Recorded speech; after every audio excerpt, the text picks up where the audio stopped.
Welcome to the Disney Hour Express podcast. I'm Abbie. And I'm Rob. We are two hopelessly romantic Disney enthusiasts, Sharing fun stories, secret tips, and family travel experiences. If you are a Disney newbie, or maybe a season pass holder, we hope you find this information helpful.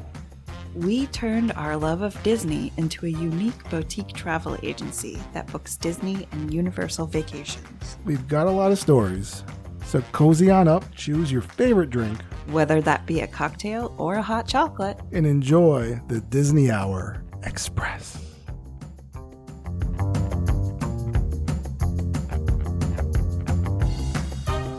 Hey, Pioneers, welcome back to the Disney Hour Express, your go-to podcast for all things Disney.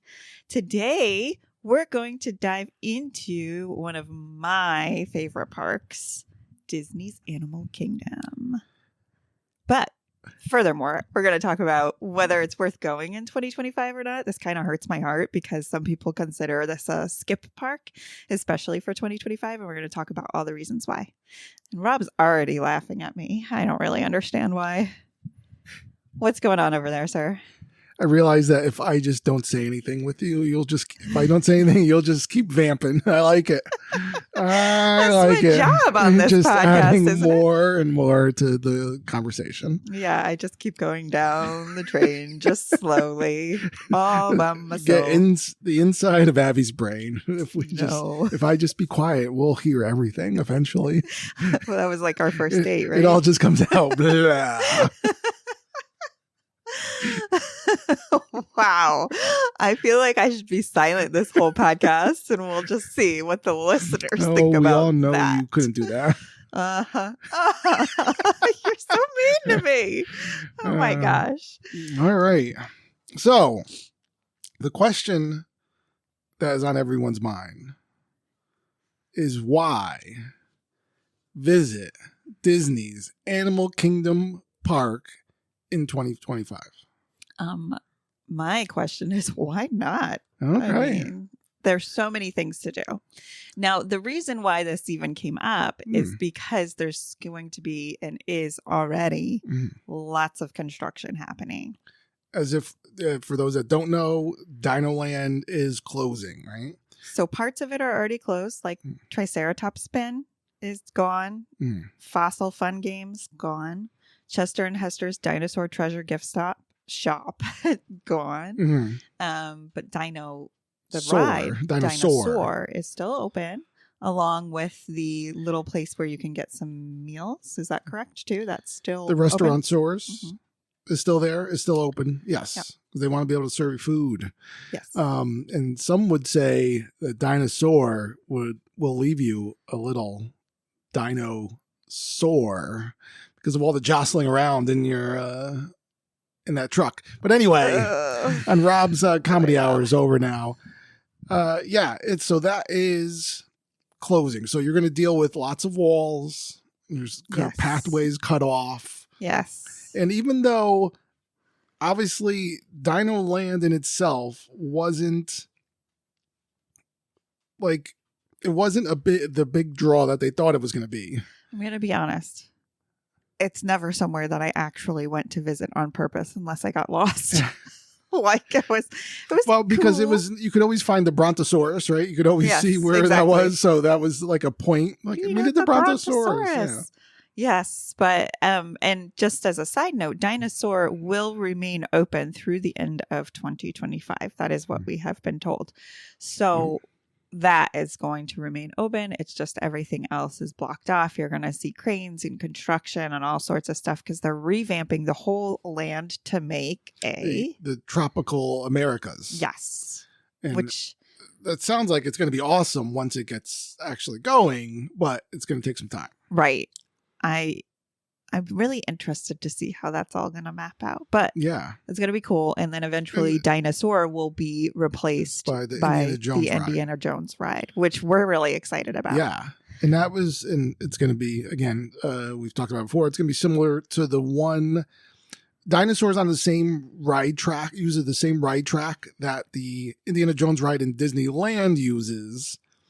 And they're essentially, we believe it's just going to be, they're just going to like replace it with all Indiana Jones stuff, hopefully make it a little smoother, because again, one of the things, and even last time we went to Dinosaur, I felt like I was getting, completely jostled. my head was like, bubbling off. Right? So hopefully make it a little better. It's going to be a different storyline now than the one that in California. In California. So that's really exciting. Yeah. So we're excited for that. But, I mean, obviously the big function of that, the big part of it, Indiana Jones is big. Again, it's just kind of a ride being put on top of another ride, so to speak. There's not going to be, there's going to be some, but the big thing is the Encanto ride. Right. And that's going to be like, you're going to go into a house and you're going to be, I don't know if it's actually going to be the family Madrigal house. But it's supposed to be some type of ride, and then it brings you out into like the rainforest because it has the. But they're making a whole new construction area for that, correct? Yeah, that's going to be. I mean, it's going to be over there, but it's going to be brand new, like not an overlay like this dinosaur into the Indiana Jones. And on top of that, there's going to be a Coco merry-go-round. Yeah, I mean, cool. Coco. Everybody likes the merry-go-round. I guess so, right? You could ride on all those dearly departed spirits that are going into the. Crossing the bridge. But anyway. This is really exciting. I mean, so when is that Animal supposed Kingdom, to open? That I don't know exactly. I mean it's all of this not stuff, this they're year, kind of like 2027. Yeah. And we don't know. It's a blanket thing. That being said, this is really exciting because since Pandora, we haven't seen a lot of new stuff happening. And Pandora was huge. Yeah. What was that? 2007 was Pandora? Or was it later? 2014, maybe. I think that sounds right. I have it in my notes somewhere here, so we'll discuss it further. But I'm just saying that not a lot 2017 has really opened in Animal Kingdom. It's kind of been consistent. Now we've had a lot of new like additions, like animals and things like that, but not like a new ride, which it needs. There's not a lot of rides if you think about it at Animal Kingdom. But I am a zoo lover, and this is why I love Animal Kingdom. Now, before we get too much into that, we know of zoos? That no, we're not going to talk about my love of zoos. Oh, okay. So the it's tough to be a bug. It had its last showing. It's closed. It's done. And Tough to Be a Bug was that kind of 3D, immersive 3D movie attraction, I guess you could call it. That was at the base of the Tree of Life. Yeah, I was inside the Tree of Life, right? Very big deal. It's like, I mean, it's kind of iconic. You think about how like this Tree of Life was made and it's gorgeous and it's huge. And to think that there's an attraction inside of it, it makes it even cooler, right? And you feel like when you're going inside the Tree of Life for this ride, it makes it's very cool in there, like as far as like the way it feels, like temperature wise. You're saying temperature. It feels cool, like as if you're going, you're going into a tree and like you really like underneath have the tree where the bugs are. And, yes. Yeah. Yes. So that's gone away, and it's making room for Zootopia Better Together. Now we don't know when Zootopia Better Together is going to open, so but we know it's very confusing because if you look anywhere on Disney or anywhere in the press, it says that it's going to open in winter of 2025. Right. But we're doing this podcast on March 23rd. March 23rd. Right. Of 2025. And winter was over 3 days ago. Right. So we're like, in spring. I mean, winter, get me right. Like winter starts officially December 20th? Yeah, like 20th, 21st. Yeah. So maybe they're thinking around there. But me personally, like I really think that Zootopia Better Together is going to coincide with the Zootopia 2 movie that drops because that's going to drop in November of 2025. You would think that it would be around there, but for some reason they're sticking with this winter 2025 thing, and that's what everyone's saying. It's just obviously it's over, so we're already into overtime here. Right. They just going into the boring part of it. They just filed permits for the Zootopia. Okay. And it was like a permit to like redesign the sets that they have there. Interesting. So it's going to do something to do with I really wouldn't think it needed. Again, I feel like this is like another overlay, like something that they can pop one thing in. I would think. I mean, they're going to have to change it a little bit because it's like bugs versus actual animals. For those wondering what Zootopia is going to be about, and it's going to basically, it's based off the Zootopia ride, the Zootopia movie. And it's going to be hosted by Judy Hopps and Nick Wilde from the movie. And they're going to take you through the different biomes all throughout. That's cool. Yeah, so it's going to be cool. And it's probably going to be a little bit more education on vacation. Oh, hard pass then. Hard pass for me. Please. I am not going on. Think about it. How did you learn all your fun, crazy conservation facts? I really do feel like they all come from these Disney experiences. Of course, in school you learn, but it's more like you see it happening live. You see it taught in a different way, a way that sticks and is more entertaining to children. I really feel like there just needs to be a Disney school for children. Just saying. For our children? Well, yes. Well, they're already in it. They already experienced the school of Disney for sure. Yes. You know, when we get to the breakfast table and I'm like, so, you know, they're changing the queue at so-and-so. And I'm like, great. No, I feel like they really do discuss. Like they think about it and discuss and want to know. They got dreams. They know what's coming for them. Anyways, let's get back to why you should visit Animal Kingdom in 2025. And I don't know if you have an opposing opinion. Do you think people? Well, I'll reveal my thoughts at the end. I'm not like you. I don't, you don't give it all out. I'm putting my heart on my sleeve. All right. My animal heart. Fine. I'm just going to keep on talking. My heart of baby Basco. Well, okay. So we were talking about how Pandora opened in 2017, and Flight of Passage is still one of the most popular rides in Walt Disney World. So if you haven't experienced this ride, like you should, because we might expect the lines to be a little less in 2025 just because of all the construction. And this is like, I mean, this ride changed my perspective of what rides could be because it was so immersive and it feels fresh and new still. It's still interesting. And furthermore, there is a new Avatar movie that's going to come out, I believe, at the end of the year, right? At the end of 2025? Yes. You say that hesitantly. I believe so. All right. I haven't been. I think it's called Fire and Ash, but like I haven't gone to my Pandora subreddit in a while. So I feel like this is a really big deal because we haven't seen a Pandora movie in like a really long time. Yeah, an Avatar movie. Yeah. Avatar, yeah. I'm just focusing, and like they're already releasing. They released a new updated Banshee that can be on your shoulder and like all sorts of things. So I feel like they're probably going to gear up for some big visits going to their park. And I wish that they had the blue people. Did they ever have the blue people? The Avatar? The Na'vi. The Na'vi, thank you.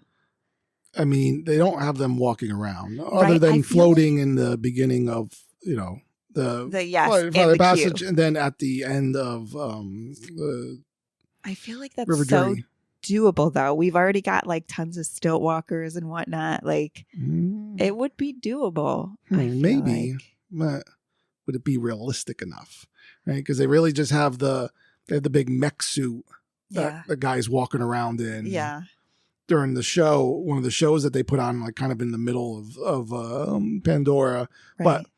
I don't know, a Na'vi, like you'd have to have like longer, like the body. Yeah, I mean, like if you see that at the ride, the Na'vi River Journey has one of the great animatronics in all of Disney, and it has like the Na'vi soothsayer and like giving off their and the way it moves is just mesmerizing, like how it gets. But yeah, Na'vi are generally tall and skinny, and so maybe in a stilt it might not. I don't know. Maybe it might not look right. You're right. But I really still think it would be kind of cool to see it happen. Seeing on the sorry, I'm forgetting the proper name for it, but it's the riverboat journey Navi that you River take Journey. the Navi River journey, and you see the That's what I was just talking about, the soothsayer. okay, sorry. The end. I was like, because there's two. There's one out Oh. in the open that doesn't move, and then there's one in the river. The one at the Flight of the Passage is just floating in the tank. No, but then there's the other one that's outside. I don't know if you're remembering that one. So if you're looking at the rocks, and it's just really a statue of it. Oh. And we've taken a bunch of pictures in front of her. Yeah. So there's a few. So Gotcha. we're sorry to overlap on that thought. But anyways, we'll keep moving on. I just think it would be cool to have a live version one. Now, just to kind of bring it all into perspective, not the rides in Pandora, right? There's two rides, Flight of the Passage, Navi River Journey. Flight of the Passage is usually the more popular one. It's a longer ride, so it takes longer to get through between the backstory they give you and so on and so forth. Yes. Even right now, they're both of those rides are in the top 10 longest queue times in all of Disney. And we're in the middle, it's a pretty busy weekend. Right, it's just like we're in the middle of spring breaks, and so you're looking right now. Avatar Flight of Passage is at a 105 minute wait, and then Navi River Journey is at 65. That's pretty much where you'll find that more often than not. Yep. So that's one of the effects of it's a cool area that has a lot of people that are fans, and that these rides are kind of the best rides. Definitely Flight of the Passage, Navi River Journey in all of Animal Kingdom. Yeah, I mean the Navi River Journey is just so appealing to the eyes and the senses, and just relaxed. Like once you get on that boat, you start to feel relaxed. It's something about the darkness and just the coolness of the experience. Yeah. It's really good. Anyways, so enough. I mean, we're just bragging like crazy about this ride. But the cooler thing is, and they haven't done this a whole lot, is that nighttime at Pandora is a really unique thing, I think, at this point to see, because they don't have a lot of nighttime events at Animal Kingdom. And everything brights up. It's is luminescent the correct word? Yes.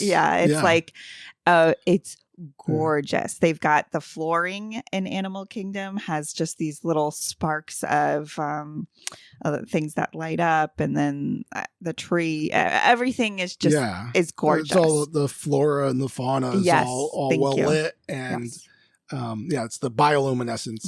Thank you. Yeah. Yes, that's the word I was looking for. Yes. Now, they are starting to bring back extended evening hours for Disney's Animal Kingdom.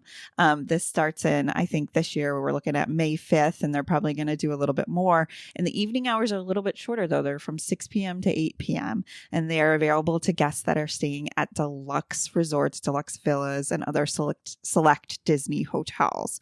So they haven't confirmed what attractions are going to be open during this time. So I would say that we're probably thinking the safari ride is probably not open during this time, but things like Pandora are. I've been to Pandora at night. Again, can't even describe it. It's so gorgeous. Gotcha.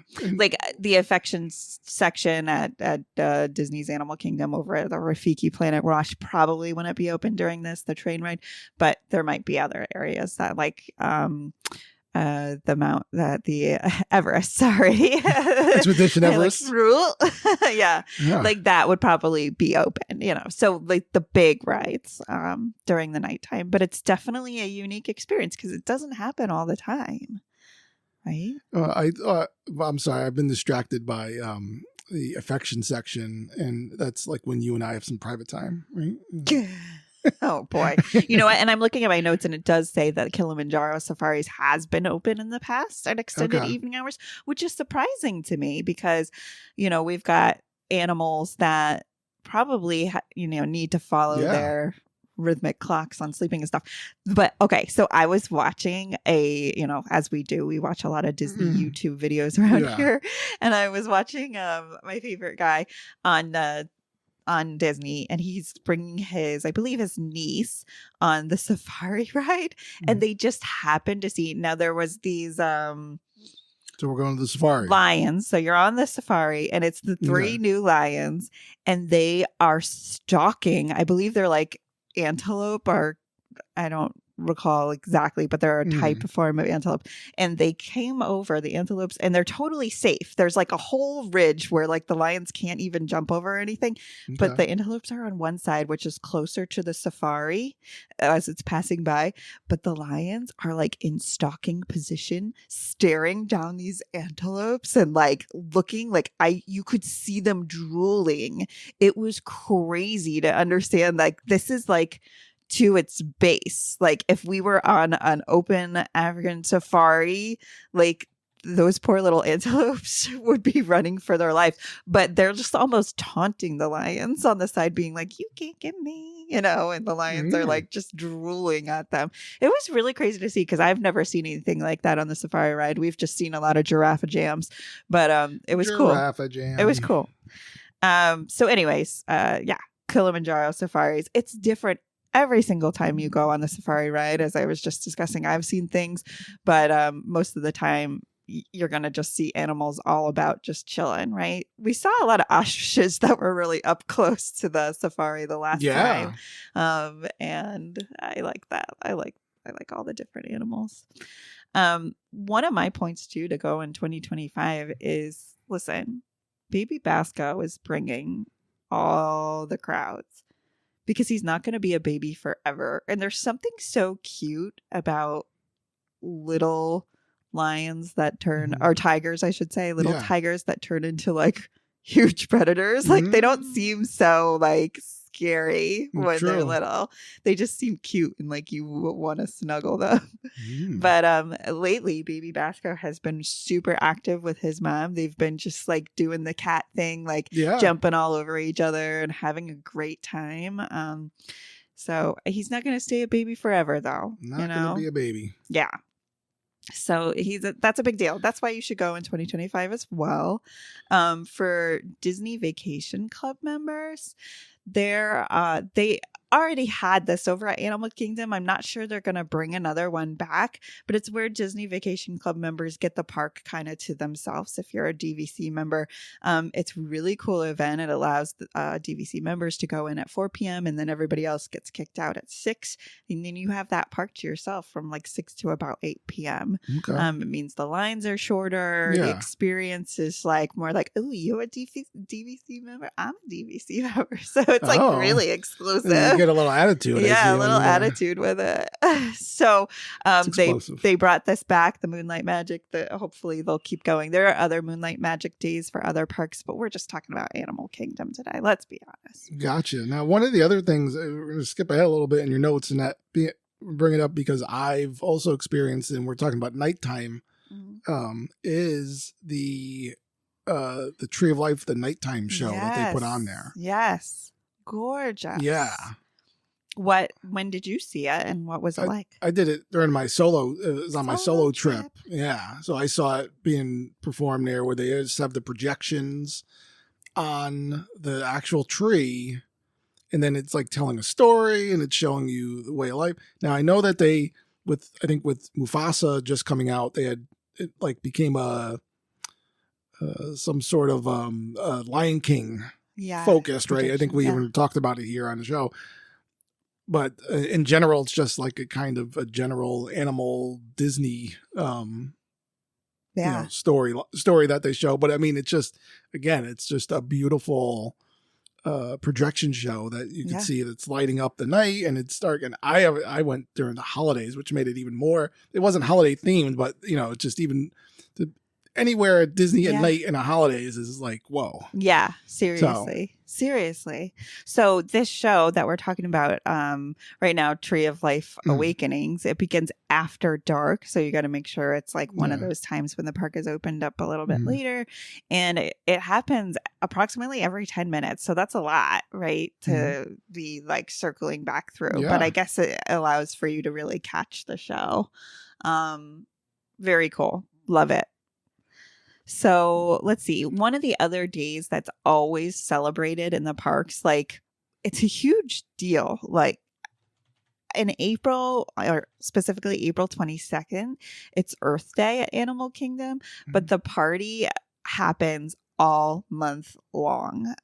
It's an important date because the park also opened in 1998. It opened on April 22nd, and it's all about the conservation, right? So some of the things that you will experience at Animal Kingdom Park is like they're not going to have balloons, right? Because balloons are not safe for animals. So they want to make sure that we are thinking about that while we're there and we're not putting any animals at harm.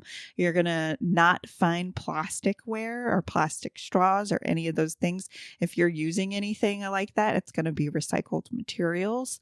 Or I think they have the sugar straws. I don't really recall what kind of straws they are, but you're going to start finding that throughout all the parks, right? We're eliminating a lot of the junk, which is a big part of the Disney conservation efforts going forward. So April's a huge month to go. They party, they have special treats. It's really, really fun. We experienced this last year that they were celebrating the Lion King's 30th birthday, right? So this year, we're just going to see a lot of special fun stuff in April. Looking forward to April. Yeah, and Animal Kingdom also, they do holiday celebrations, not to the extent that you'll see over at Epcot, Magic Kingdom, or even Hollywood Studios.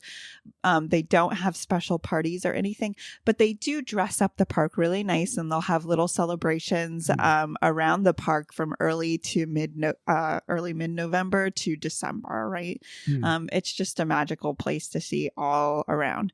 And you're going to find some special characters. Now, Moana, you can also find over in Epcot, but you'll see her over in Character Landing at Animal Kingdom, I believe. Okay. And then Minnie and Mickey Disney Pals Adventures Outpost.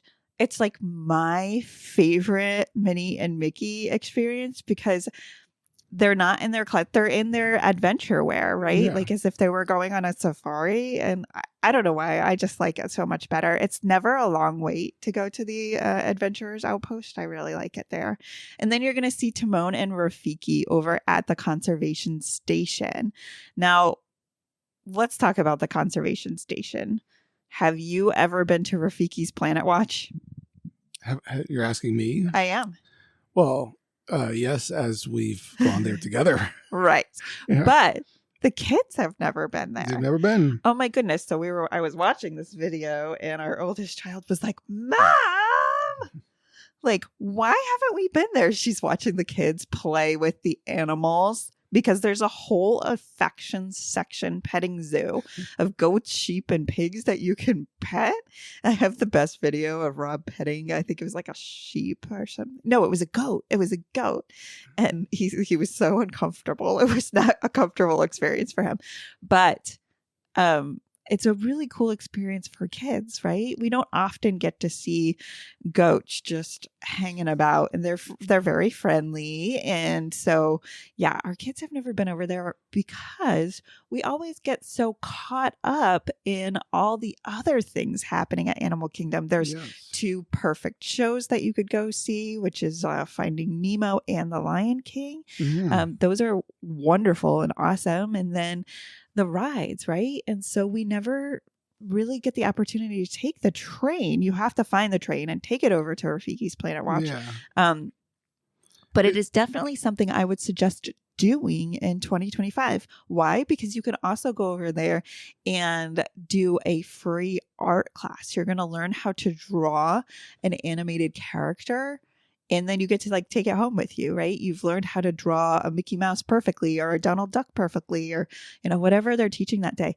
And this is also the area where the veterinarians do a lot of the typical procedures on the animals. So you might be lucky enough to catch like, whatever, I think like a turtle or whatever, getting a shot or getting their teeth cleaned or whatever, they have the windows and it's really, really cool. I've always wanted to catch one and just never have been able to. But you'll also learn about what animals eat what foods because this is where they prepare a lot of the foods for all the animals within the park. It's a learning experience, again, education on vacation, but it's quieter. It's worth it. It's a little bit more slow paced than the Mhm. rest of the parks. Mhm. And it's definitely a unique experience. And I hope that we can bring the kids over there so they can see what's happening. But you definitely have to get in the mindset of slower pace. Like you can't go there and be like, where's the roller coaster? Because that's not what this is for. This is like a very different experience. Yep. No, absolutely.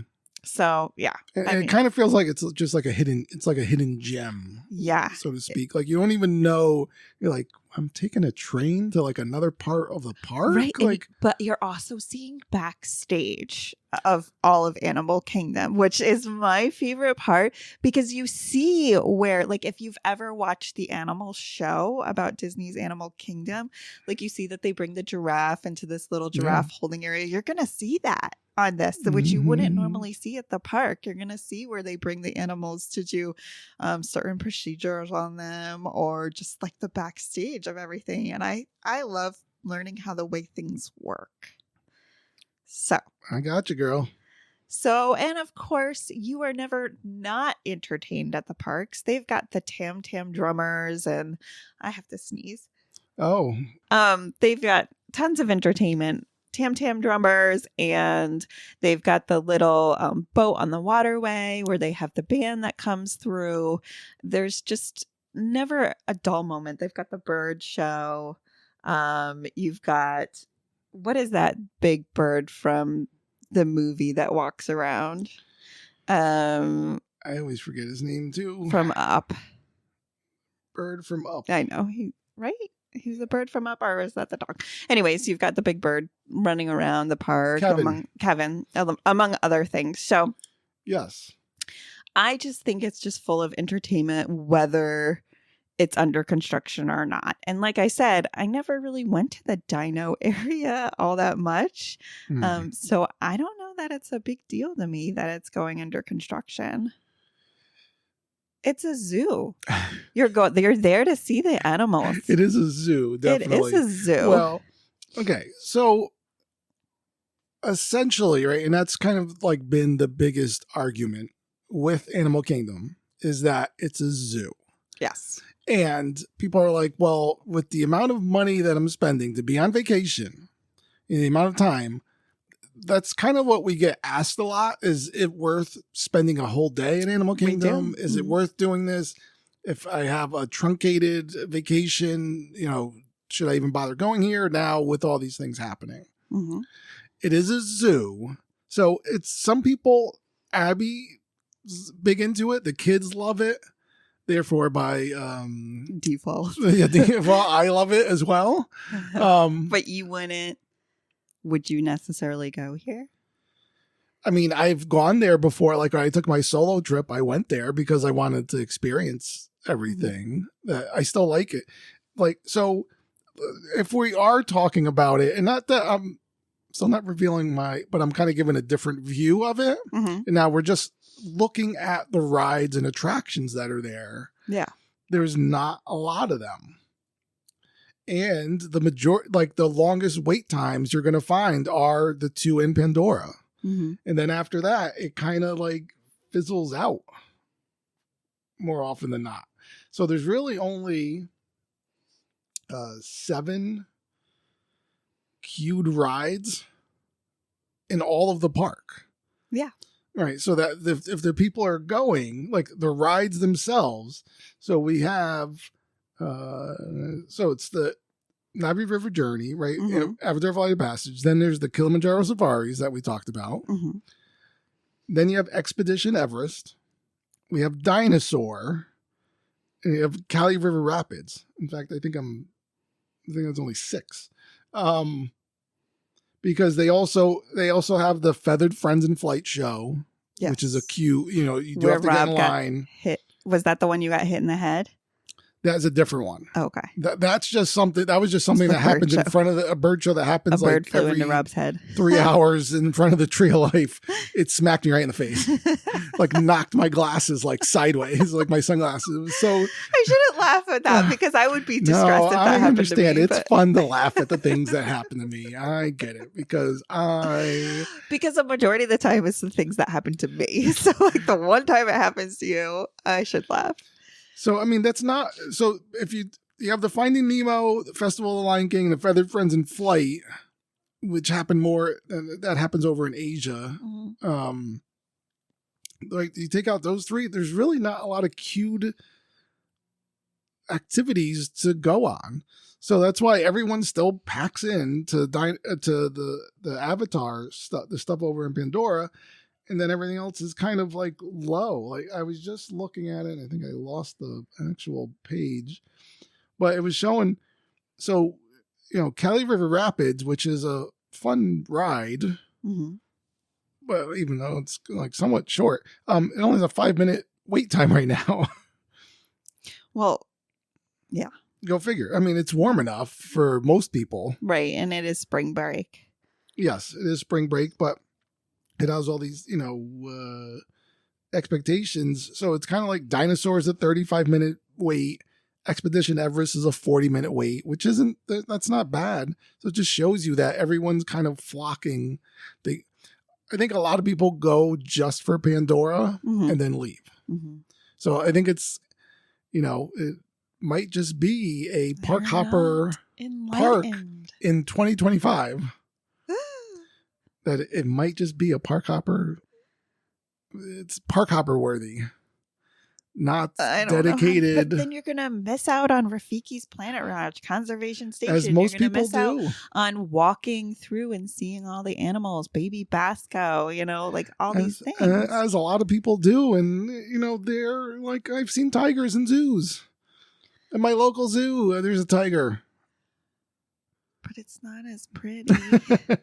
It is a nice experience. That's the big beauty and pull to this park. It's more than a zoo. The theming behind every single enclosure has been very well thought out. It is painted to perfection, so it brings you to that part of Asia or Africa or wherever you're going. And it's just so much more than a zoo. It is an absolute experience for sure. So I think you have to take that into consideration that, I'd much rather spend my money at Animal Kingdom Zoo than just going to our local zoo. It's not as pretty. It's not as eye-pleasing. I don't feel I don't feel like the animals are, I don't know. I mean, that's not fair to say. I think all the animals that all the zoos we've been to have been treated very well and are very happy. I just think it's a different experience, right? You're not going to get a safari experience like you do at the Kilimanjaro safaris at most zoos. Never. So it's all of that mixed in with the Disney experience that is the argument for why it's worth going to. I'm just saying that in 2025 with the construction.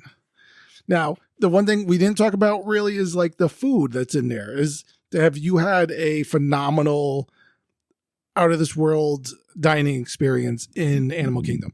So that's a great question because I think that we've really, really loved our experience over at, what was that restaurant called? It was it had the characters. I can't even think today. It was the character experience over at. Oh, it's the.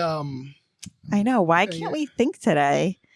Anyways, it's the character experience. He's gonna look at it right now. That's the one. The food, it was really, really good. And we Tusker House. Yeah. Thank you so much. I was thinking something with a T. Why are we having going blanks? T. Tusker House. It's always been a hit. We've always liked the food. We like the buffet style, right? But I do love a big buffet style. But what's like the fine dining experience?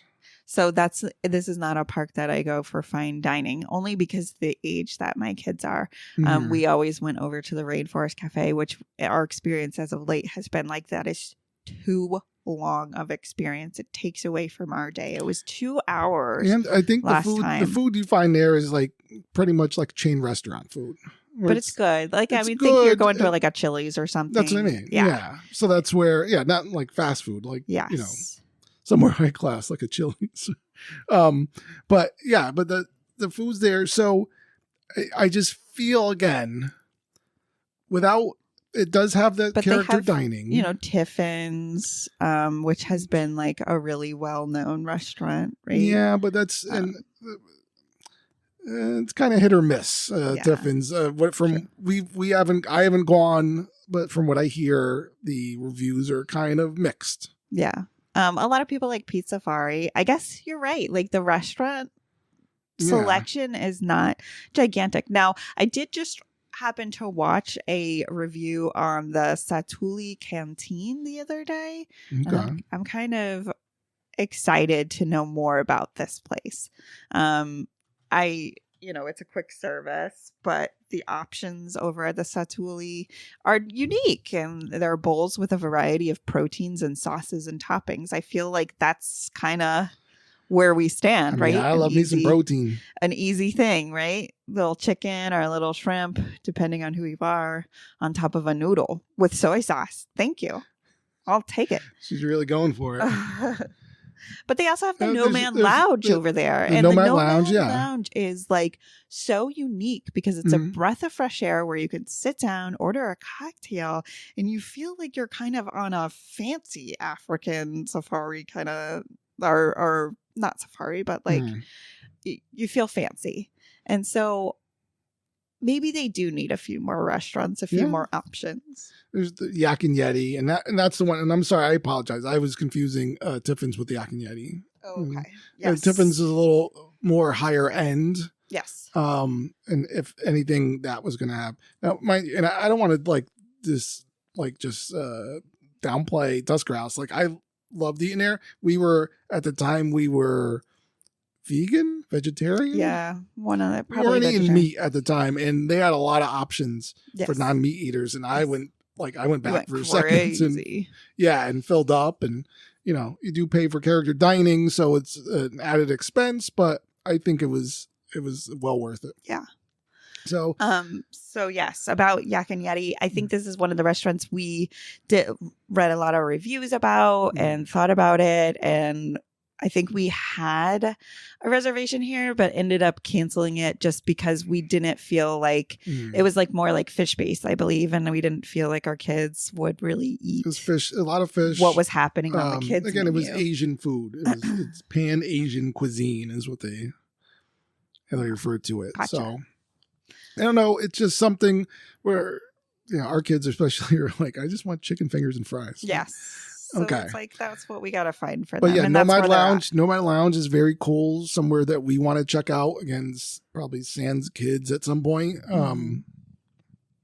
Because I don't think it's a good fit for them.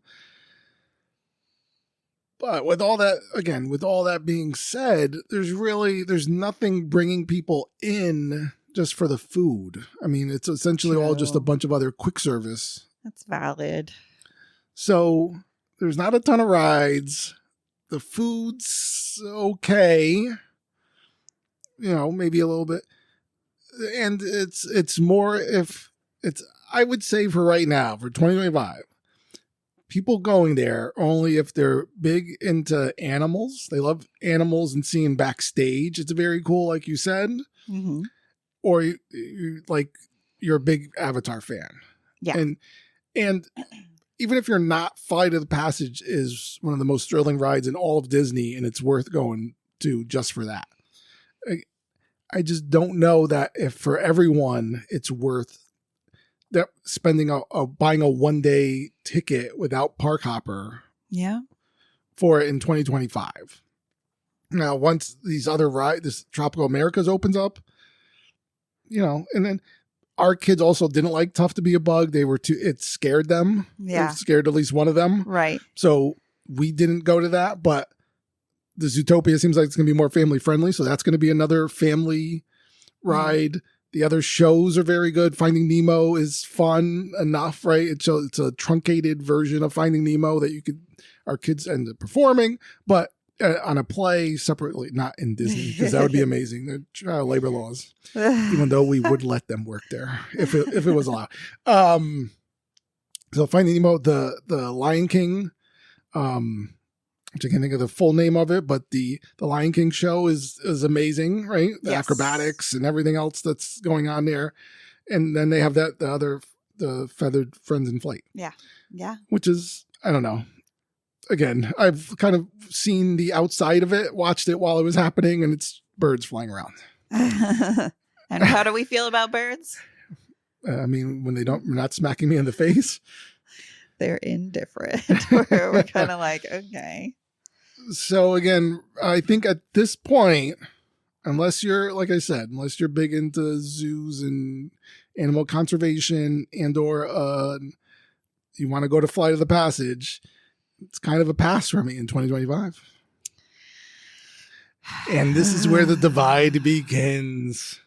I do have a division here. I understand. So that being said, I think because 3 out of 4 of us are really into animal conservation and animals, we are going to make this a half day for us in 2025. So we do agree with Rob, but we cannot pass it up. But like I said, if you're park hopping, it works. Yep. And once the Tropical Americas opens up, and then I say spend the full day at the Animal Kingdom. Yeah. But you will enjoy yourself either way. And I think though, to make a half day work, you are going to have to do if you're going to stay for lunch and stuff, it's got to be a quick service meal. You cannot do a sit-in meal because it will eat up your time. It will eat it up. Yep. Anyways, what kind of news you got going on? So, the big news over in the Disneyverse is that France is on fire. Right? What? Or France, happening over France there? was on fire, at least last night. This is, this is the 23rd. On the March 22nd, around 7 p.m. or so, there was big smoke coming out of the backstage area close to the France Pavilion in Epcot. It actually closed the Remy's, and it's one of the restaurants there was like was it the creperie? No, which is over there? I forget what it said, but was it that fancy? No, let's not keep guessing anything. But I think it was just like a quick service thing. Oh, okay. So that closed down for a little bit. Yeah. And it caused it. It ended up being that it was just a walk-in cooler that somehow decided to explode. Yeah, it just caught on, a motor overran or something. And wow. So it did catch fire. Nobody was hurt. There was no panic. It just has caused disruption in that Remy's, which is a big ride, a popular ride, was closed for a few hours. Wow. Okay. So that was, other than the spectacularness of that, they announced the name of the new lounge in Epcot. They did. I got mixed feelings about this. Do you remember what the name was? Something with an E. It does have an E in it, yes. Echo?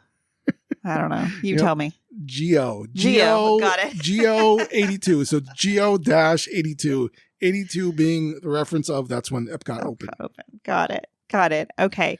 So yeah, this lounge is going to be opening up in the kind of the back of Spaceship Earth, which is, I know you're saying Spaceship Earth is round. How does it have a back? But it's kind of like where the exit would be for the Spaceship Earth ride, going towards, the rest of Epcot. Gotcha. Going out that way. You can see it on the Disney Experience app. Yes. It's saying that it's going to require advanced reservations in order for you to go in there. It's adults only. They're saying it's going to be like a throwback to like the beginning, that's hence the name, the 82 in the name. It's going to be like a throwback to like a time when Epcot opened. So it's going to kind of show the past while also giving what should be like a spectacular view. Like I imagine it's going to be a great view of the fireworks and just of the park in general, because it's going to be a little elevated. It's going to be up above.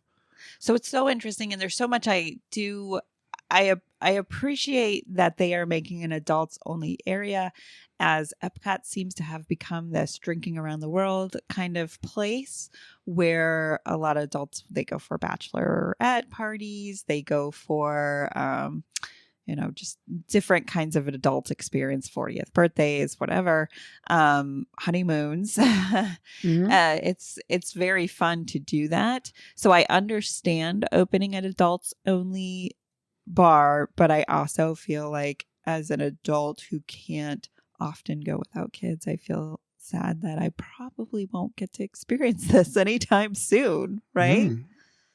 It's probably true. Yes. Yeah. Maybe not. I know we're seen as the big Disney influencers that we are, but we're just a family. We're a family going yes. to Disney. And we Disney. do go to Disney quite often, but I just, we're past these humps. Like last year I went on some girlfriend trips and stuff, but there's just certain times in which we just don't get there without the kids, who honestly, I feel way too guilty when I'm there without the kids. It's almost like a huge double-edged sword. So, yeah. One of the items over in Hollywood Studios, I just found this interesting, is that, and one, complaint that you'll say in all of Disney is that there's not enough shade, right? Especially when it's hot. You're like dying for shade. So they're adding shade over to the area in Woody's lunchbox. Looks like they're putting up like a roof. Yeah. Because especially if you're familiar with over there, like where Slinky Dog Dash is, right? Woody's lunchbox is a quick service, right? Counter kiosk sort of thing where it has seating in front of it, and I believe the seating does have umbrellas, but beyond that, it's got that kind of but beyond that, there's really not much, and it's just like I always think of Toy Story area as being very hot. Yeah, when you're walking there, there's no shade because there's nothing. You're just in the sun. Yeah, as you walk through there. So I like that Disney's thinking about that a little bit. And if there's more shade, you're going to get people to like kind of hang around a little bit more. A little bit longer. Yes. Maybe we'll get another, order of mozzarella sticks. And now I mozzarella sticks. Mozzarella sticks. Anyway, there's not too much else. There's little construction things happening all around Disney. And, this is something scrim going up. This doesn't have scrim going up. Yeah. Now over in Universal.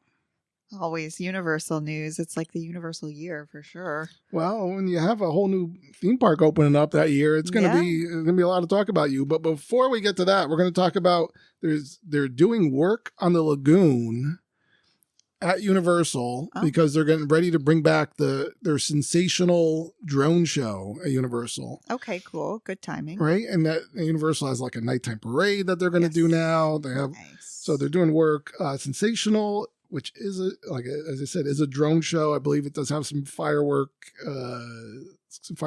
in there. It returns on April 14th. Okay. So they're just getting ready for you. They're doing work. You'll see a lot of construction around that lagoon. I would like the construction to consist of a mechanical shark to be in that water so that you would then feel a little sense of dread as you're watching these drones. Of course. You got to keep your eyes on the water at all times.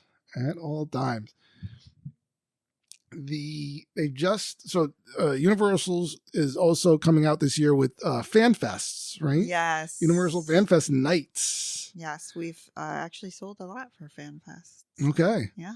Yeah, and so these are going to be specially designed nights that are themed towards a certain group of people, such as. I'm scrolling back up to the beginning of the thing. There's going to be a Star Trek, Back to the Future, Dungeons and Dragons. Then there's some anime stuff, One Piece and Jujutsu Kaisen, as well as the Wizarding World of Harry Potter and Super Nintendo. Gotcha. Stuff. And so they've released like their menus for the FanFest nights, and they're all like fun themed things. I mean, like Star Trek, they have Klingon targ legs. Right? It's like just like pork wings and weird. Andorian red bat sandwich. You want to eat some bat? Some triple truffle trio. You like that alliteration? I would never be able to say that. Give it a shot. Triple truffle trio. Nope. Triple. No, Okay. she's not doing it. I can. Back to the Future. I'm not going to name everything because they have an out of time cookie, right? I love the creativity with all of this, and that it's like new. They're constantly coming up with new creative things. Where I feel like at Disney, sometimes it's a new creative thing comes, but it stays for years, and we don't have a new creative thing for quite some time. Anyway, you mean like the flux capacitor patty melt? Yes. There was one item that I did want to get to. I like for the Harry Potter, right? So one of the things is you're going to be able to eat a 3-course meal served at 3 broomsticks. You will need a reservation for. They have a one of their entrees is called the Toad in the Hole. Yeah. Okay. It's a vegan Yorkshire pudding with a plant-based sausage served with roasted vegetables, potato puree, and onion gravy. Huh. Okay. That just sound. And then one of their desserts is the golden snitch, and it actually looks like you're really eating a golden snitch, but it's like actually vanilla sponge cake and chocolate mousse, and that's just fun, right? I know, so cool. That's a good time. So that's the Fan Fest. The events are running from April 25th through May 18th. They're on sale now. I don't know. I forget if we said some of them have sold out. I don't know. Gotcha. Okay. I don't know either. I'm not sure. But one of the big things is that of Universal, of the week, of the talk of the town is obviously Epic Universe is close to opening. We're a couple months away. I'm ready. Right? We're at like 2 months. Mm-hmm. So it's open, I think, I know. The 25th, May 25th. Mm-hmm. So they've started doing friends and family reviews. Reviews where they're allowing team members of the Epic Universe to bring their friends and family. But they can't. So originally, they limited it to if it's supposed to be a spouse, a domestic partner, parents, children, siblings, or what they later added on to, it was people close enough to be considered family members. Because there was a thing where saying it was family was like, sometimes your family isn't actually, your family. Your blood related family. So anyway, so they opened it up. Now, with that being said, there's been a kind of an outrage amongst these people of that the team members have been bringing in influencers. Oh, because they're probably getting paid by the influencers. Yeah, or they're just trying to make a connection, right? You kind of, so that they've been bringing in people that aren't related to them whatsoever. Okay. To come in. Now, they've had a strict no photography policy. Right. So you're able to take pictures of some merch, I think. Okay. And some food, but like none of the rides, none of any the lands, like nothing. Like even we watched a video that DFB, Disney Food Blog, put out, and they had a person that went, even though some people might actually be related to someone working in there, that they, we just don't know. The person that went, they were showing all like artistic renderings. Gotcha. And so we couldn't really see anything, but the general, so that's happening. They said, these team members, if they get found that they're, abusing this, they obviously could get ousted. Yeah. So I think they're going to crack down on that. And it's like, I understand everyone's looking for the scoop. I mean, we would love it if you invited us. No, I was kidding. I wouldn't go. No, but it's really something interesting, but it's like, it's also like, just wait a little bit. Yeah.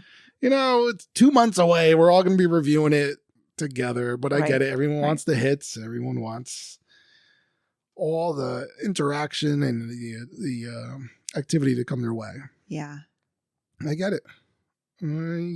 But so reviews from what we heard they're saying that it seems it's very family friendly, maybe more family friendly than people imagine. Right, especially with monsters and stuff. Especially with the area, the Dark Universe Unleashed section, which is all the Universal monsters. They said that they had like a great interaction with the Invisible Man. Like they said, they brought their kids, And they said like the Invisible Man like told the little kid, hey, if you get in trouble at home, feel free to blame it on me. Like that's like fun, That's cool. And that's like the interactions that you see at Disney, right? That you're going to get at Universal, and maybe this new lands, that's what they're going for, right? Immersion. Yeah. And they're paying these people to be actors, and you're taking whatever improv class these actors have learned and using it to that. So it seems like it's more family friendly. They're saying like a lot of the rides are like only 40 inches. Yep. Or above, as opposed to be having to be 48 inches. Even though there's going to be a lot of rides. Like I don't think we're going on probably the Dark Universe ride with any of our kids for a while. Yeah. But there's a lot to do, and there's a lot of interacting with. They have these dragons that they have over in How to Train Your Dragon area. They're really cool. Yes, I think so too.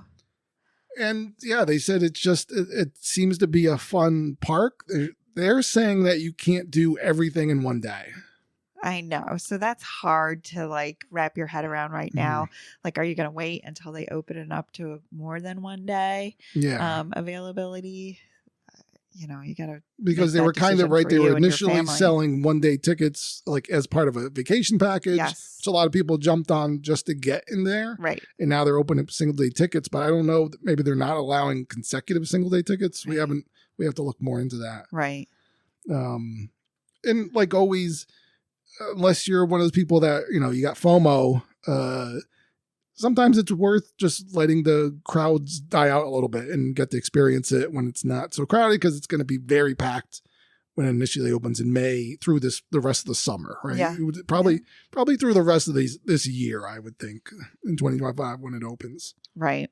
Yeah, it's going to be a busy year for them. Yeah, sure. but it sounds like the immersion level is pretty high. And I really haven't heard much about the ride. I want to hear about the Ministry of Magic ride in New Harry Potter. Yeah. Like we haven't really like heard or seen anything about it. Right. That looks like it's going to be great. Yeah, it looks like it's going to be a lot of fun. Can't wait. Yay. So yeah, that's about it on the news front. Well, that's fantastic. I mean, that was a pretty full packed episode, I would say. So thanks so much, Pioneers, for joining us here on the Disney Hour Express. Wow, I can't say it today. Express. Well, because this hour wasn't that express. It wasn't. It was definitely full length. We talked your ear off. Next week, we're going to be discussing the best quick service restaurants in the parks and hotels.